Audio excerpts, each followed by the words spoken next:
Hi guys, it's James. Okay, I just literally went for 3 minutes and screwed up this video, uh, messing up the plot line of a movie. So I'm starting over again. Hi, it's James, and this video is going to be top 10 Hitman movies. Now I had several lists that I had finalized where I'm fairly certain I like the order of their top tens. So God willing, they will likely be the next ones to go and relatively soon. This one, top 10 Hitman movies, involves like hitmen, professional killer, assassins. And they don't necessarily need to be the central point of the story, but it should be a notable point of the story in some shape or form. So, what I'm going to start with, number 10, is No Tears for the Dead. And this is a South Korean film. As you know, I'm a big fan of South Korean cinema. And this was the follow-up to a guy who directed The Man from Nowhere, which was on my first film, top 25 films of the decade. And this is nowhere near as good as that one, but I think it's a good-looking follow-up. And completely different story, obviously. So this one involves a guy, I believe he's in an organization or a gang, but he's basically,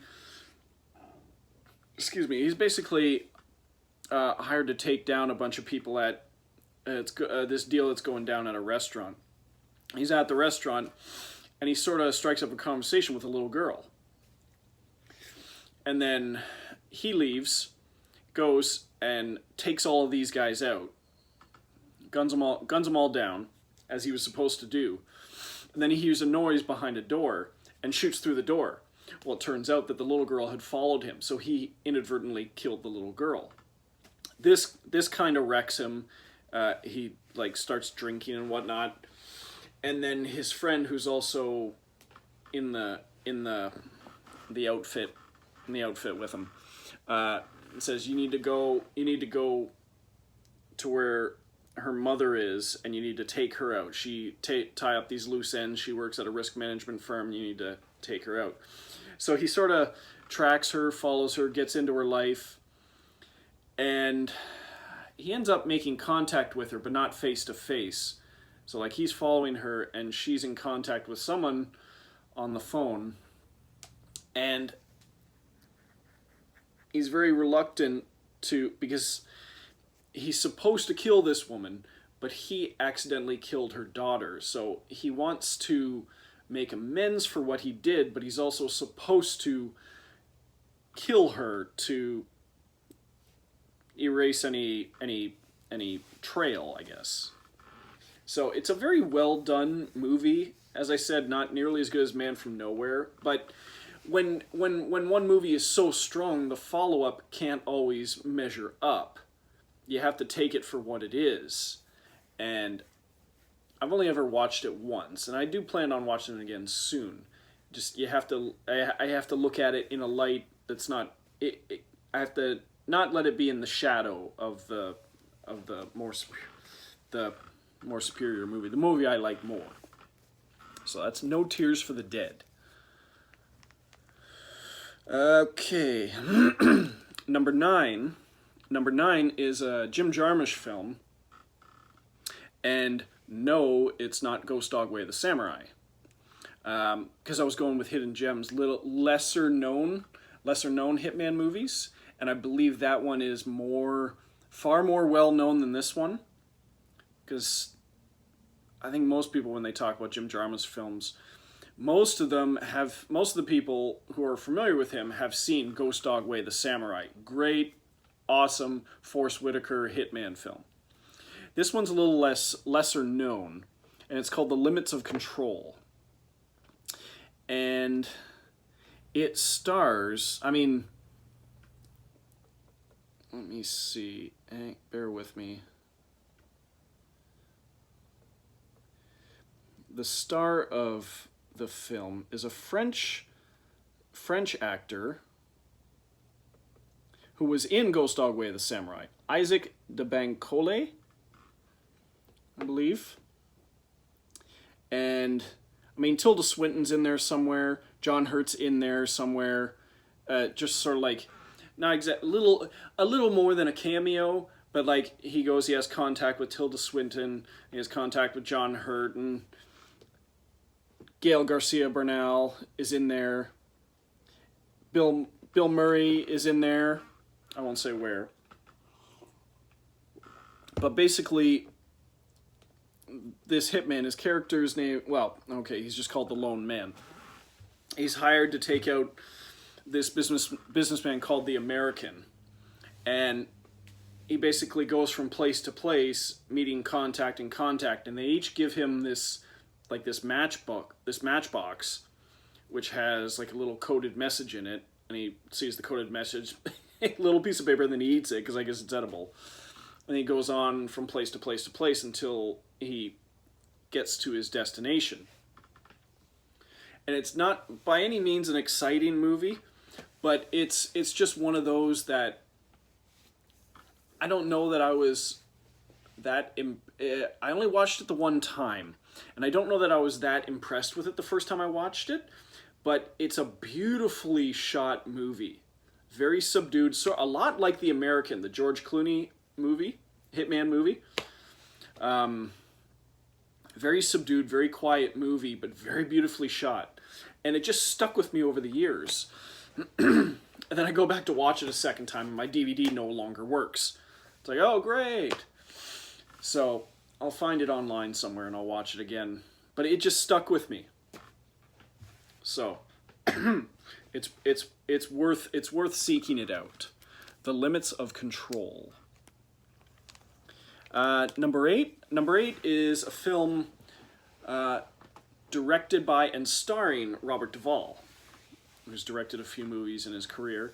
It's called Assassination Tango, and he plays an older hitman who also is very, I guess, he's vain about his looks. He's got like a very very cultivated ponytail, bit of a mustache and stuff, and I believe he owns another one that's been a while since I watched. I believe he owns a hair salon, manages a hair salon, but he's also a hitman, and he's also an instructor at a dance class. He's a big fan of fancy types of dances like the tango and stuff. And he also happens to be a hitman. And he gets this job to go down to Argentina and assassinate this general. So he goes down there, and obstacles keep being put in his way, and he has to keep waiting longer and longer until he can get his shot at taking out the general. In the meantime, he meets this woman native to the area who is also a big fan of the tango, and she teaches him all these new kinds of versions of the tango. So they strike up a very close friendship, and he, at the same time, while he's planning this assassination of this general. And it's a again, there's a little more action in this one than Limits of Control, but it's more about the relationship he has with this woman down in Argentina who becomes his friend and, I guess, a dance mentor, I suppose. And it's what he brings back with him to America. And I believe it's the only film of Robert Duvall's that he's directed that I've seen. I didn't see The Apostle. And I'm not sure... he did another one, but I can't remember what it was. Anyway, I think Robert Duvall is one of the only real big stars in this movie that you'd recognize, I believe. The Assassination Tango. Number 7 was recommended to me by a guy I work with, and this is called 24 Hours to Live. This is an Ethan Hawke movie, which went direct to video, but everyone appears to do that these days because, well, you want to work. And not counting the current circumstances where nothing's going to theaters, so everything's going online or streaming or whatever. This was a couple years ago. And not everything makes it to the theater. Besides the point, 24 Hours to Live. This is the guy, Ethan Hawke plays a guy who works... He works for an organization, and he's contracted to go take out this woman, and he gets close to her, ends up sleeping with her, develops kind of a bond with her, and is reluctant to carry out his mission. She finds out who he really is, and in the ensuing struggle or whatever, she kills him. So you think that's it. Well, he wakes up on an operating table. They've brought him back to life specifically to complete his mission. And he has, the catch is he only has 24 hours to live. Whatever procedure they performed on him, 24 hours, he's gonna be dead again. So that's his timeline. And secrets revealed, organization going up to the top and stuff like that. The point is, what can he accomplish in 24 hours? And it's a good movie. It's an interesting movie, and I don't want to say it's carried by Ethan Hawke, but it's a good looking movie, and it's a well done action thriller. So it's 24 Hours to Live. Number six is a bit of a dramedy, maybe. Not so much action in it, but drama and comedy. This one's called The Matador. And this is a Pierce Brosnan, Greg Kinnear movie. You got Pierce Brosnan, who is a hitman, who really has lost all taste for it. It's kind of like Grosse Pointe Blank in that he just doesn't want to do this anymore. But in this movie, he's drinking a lot more. He ends up meeting Greg Kinnear, who's a family man, and they develop a friendship.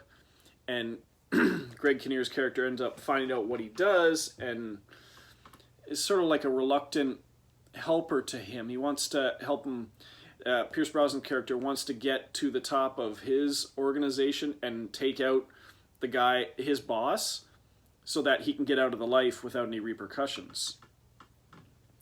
And it's a really, really, really funny dynamic that these two have. Because you get this hitman who's a burnt out, drunk, and generally wants a friend. Genuinely wants a friend. And Greg Kinnear is just like, can I be friends with this guy? I have a family, and this is a killer, a cold-blooded killer, and it's just the two of them, the chemistry they have throughout this movie, which is just makes it so much fun. Yeah, I won't say too much because you got to experience this one. It's called The Matador. Number five is a movie called The Gunman. And this one was done by, I believe it was the guy who did the first Taken movie. Stars Sean Penn, Idris Elba's in there, Javier Bardem, Ray Winston, Mark Rylance. It's a fantastic movie. Let me see if I can get the Pierre Morel. Yeah, so he did Taken, you did District B13, From Paris with Love, the one with John Travolta and Jonathan Rhys Meyers. Most recently he did Peppermint. But this is a great movie. You got Sean Penn, who's part of an organization again, and it's his job to take out the leader of this, I think, insurgency, sort of like another leader of an army group. and he does, and then has to hightail it out of town. But he's also suffered repeated trauma over the years to his head. He's losing. He has painful migraines. It's not like early onset Alzheimer's. He's losing track of certain memories. But what he does have is he's very meticulous. He writes everything down. So while he may not remember it up here, he's got it. He's got it written down here. And he meets a woman and then has to leave her and reconnects with Javier Bardem, who was an old associate of his. And it's sort of, there's someone at the top who is gearing to take him out. And he needs to, like, at every turn, someone's trying to kill this killer. And he needs to find out who it is and stop them. And saying more than that is a little bit of a spoiler, and I only did that the one time. The video, I mean. And I don't want to say too much about it. It's another one that's very well acted, very good looking movie, and just a knockout performance by Sean Penn and Javier Bardem. And then throw in Ray Winston, who's always an awesome, always in an awesome role. And Mark Rylance is cool in it too. Idris Elba, yeah. No, this is a great movie. The Gunman. Number four, we have a movie called Run All Night, and there was a string of movies that Liam Neeson did with, what was his name?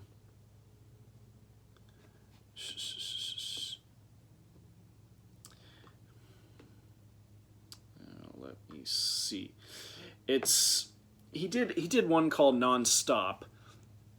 He did Unknown, and I wasn't a fan of either of those. And The Commuter.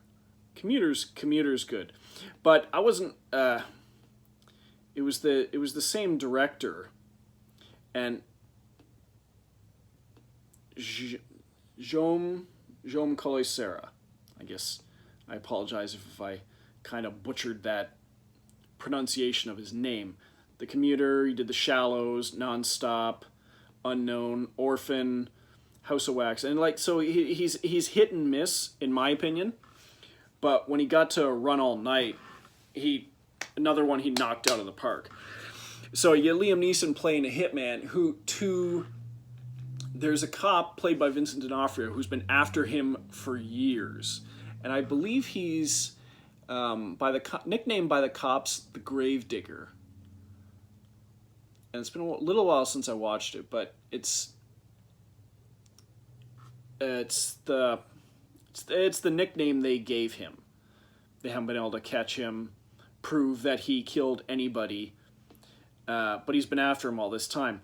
But in the meantime, he works for a friend of his, boss of an organization, and it's Ed Harris. Similar to, if I do another video about that, I throw this in here, he'll be referenced in it. Ed Harris played the head of the Irish mob in a movie called State of Grace.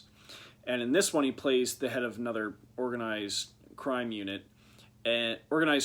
organization, and Liam Neeson works for him as a hitman.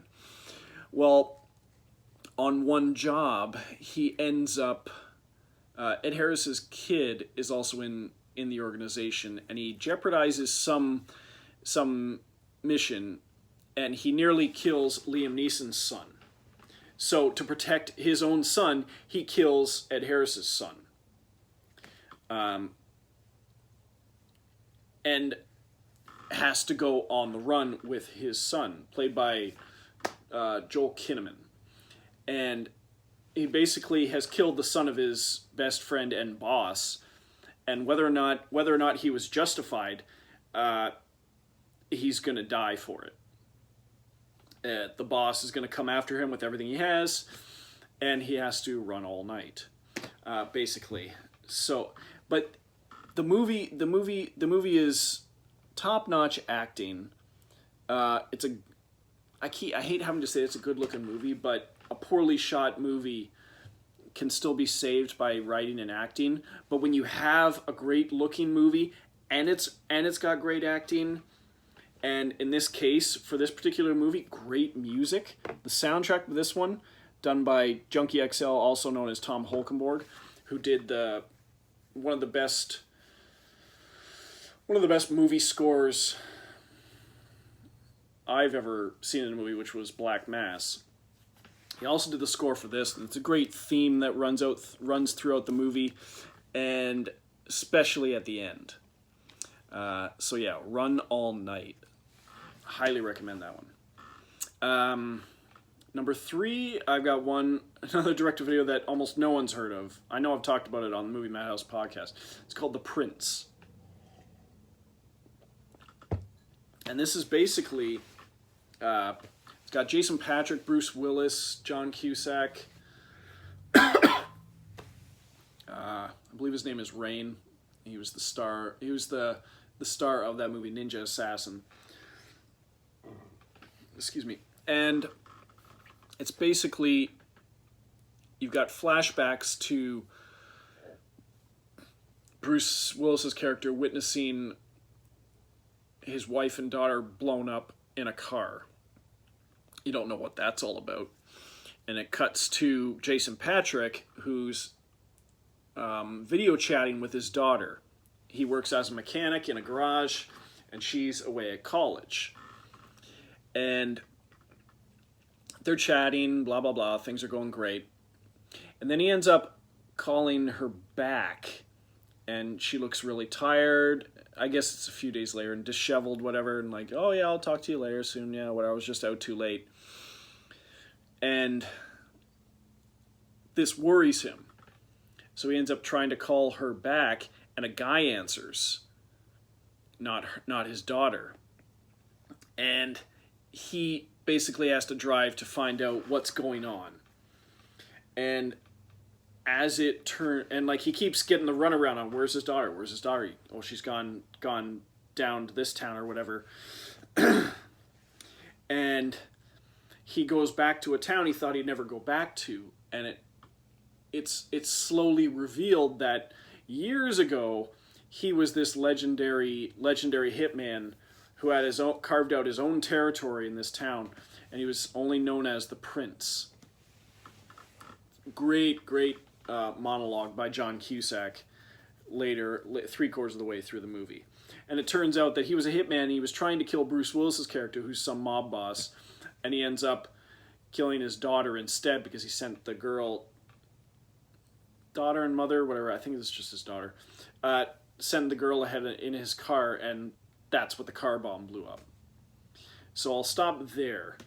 I had heard it was a horrible movie. I watched it. I was completely blown away by it. It is so good. So I recommend it. So take my opinion for what it's worth. Jason Patric was top notch in this movie. John Cusack, in the little bit he was in, was great. Bruce Willis isn't in it much, but he does fine. He's just playing like a criminal boss who's just in and out of the movie a few times. Yeah, it's a great movie, and Jason Patric knocks it out of the park. And there's a few other scenes that give a little bit exposition to Jason Patric's character. Phenomenal. Number 2, we have a movie called Anna, and it is the latest movie so far that I've seen from Luc Besson. And it's basically this Russian girl who's in an abusive relationship, gets rescued and recruited by the KGB to be an assassin, and goes undercover as a model in a modeling agency to help her carry out all these assassinations. Now, on the surface, it doesn't seem that impressive, but the way they play with time, like, it starts off with this, then jumps back to her history and going forward, and It's not following a straight line. But the action in this movie, oh my god, is just amazing. Especially I always single out this one scene where she's sent in to take out this one guy in a restaurant and doesn't have a weapon, and there ends up being a ton of guys around him that are protecting him, and she ends up like smashing these few plates using two of these jagged halves of dinner plates and just taking out a bunch of guys. It's awesomely violent. If you're into that thing, it's a great movie. Luke Evans is in there. The main girl who plays Anna, I believe it was her first acting job, so I can't remember her name. What's her name? From Fast and Furious movies, and Married to Taylor Hackford, and Helen Mirren. Why I couldn't remember that, I don't know. Sasha Luss, that's who's the main girl. Cillian Murphy's in there too. I believe he's a government agent that's trying to find her. Luke Evans is a guy in the organization that works with her. It's amazing. Far better than the other Hitman movie that he did. Well, no. I mean, it's better than. No, I'd say second only to The Professional for Luc Besson Hitman movies. Don't even talk to me about La Femme Nikita. I just think it's awful. So this is Anna. Number one, another South Korean movie called The Villainess. And this one is amazing. The opening sequence of the movie will just knock your socks off. It's awesome. A woman gets recruited into this organization of professional killers. And basically is like, you give us 10 years of your life and you'll be set free. And she gets trained in every possible way to kill people, but she also ends up becoming pregnant and giving birth while she's in her 10 years working for them, and she gets released, and it gets a little complex where they plant a guy to live next to her to keep an eye on her, and then predictably they form a relationship and get married, and then there's that conflict there of like, will she ever find out that this guy was sent to spy on her? Not a completely original idea, I know, but the way they deal with it is pretty awesome. But I mean, as I said, the opening sequence is amazing, but there's also one near the end where she's chasing down a shuttle bus full of guys on a motorcycle, crashes into the bus, takes over the bus, crashes the bus, and like kills a bunch of guys. The movie's an action spectacle, but it's also a very, very intelligent thriller in that where they go back and forth not playing with time, but going back and revealing stuff that you didn't know before as the movie progresses. The movie's amazing. It was one of those ones I just picked up at Best Buy just because I thought it looked cool, and it was one of the top 5, maybe top 3 or 5 best blind buys that I ever picked up. It's that good. I don't want to say too much more about that one, because it'll just blow you away. It's so good. The Villainess. And that is it for this list. I apologize if I was a little choppy there. I wanted to get this done, and sometimes I don't always prepare 100% for each of the movies that I'm going to talk about. So I look over here and I'm like, so I apologize for that. Work in progress. So, until next time, toodles.